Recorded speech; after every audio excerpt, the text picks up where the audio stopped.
Is this the most important lesson in the Bible? The night was dark and the sea was violent.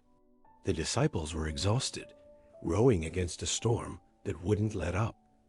Hours passed and the sky gave no light. The waves kept rising. And when all hope felt lost, they saw something. Someone walking toward them on the water. Terror filled their hearts. "It's a ghost," they cried. But then came a voice that cut through the wind. "Take courage, it is I. Don't be afraid." It was Jesus. He was walking on the waves as if it were solid ground. And while the others clung to the boat in fear, Peter did something crazy and something bold, something filled with impossible faith. He said, "Lord, if it's really you, tell me to come to you on the water." And Jesus said just one word, "Come." That was all it took. Peter stepped over the side of the boat, into the storm, onto the water.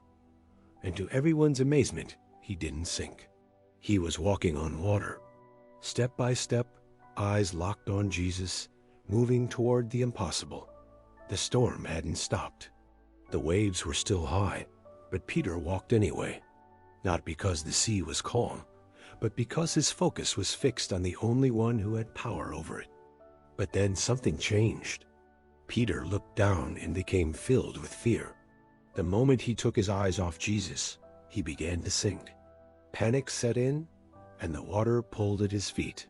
His faith, so strong just moments before, cracked under the weight of fear. And in that moment of desperation, he cried out, "Lord, save me." So Jesus reached out his hand and caught him. He didn't let Peter drown in doubt. He didn't let the fear win. He lifted him up, and together they walked back to the boat. Jesus looked at him not with anger, but with tenderness and said, "You of little faith, why did you doubt?" Peter was the only one who got out of the boat. And when he sank, Jesus didn't shame him. He saved him. For that's the kind of God we serve, the one who lets us step into the impossible. Maybe the lesson isn't just about faith that walks on water, but faith that cries out when we start to sink. Comment "Jesus saves" if you know who to call when the waves feel too strong.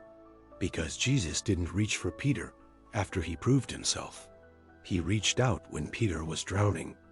If you're in a storm right now, and if the fear is louder than your faith, then just look up and cry out. The one who walks on water is already reaching for you.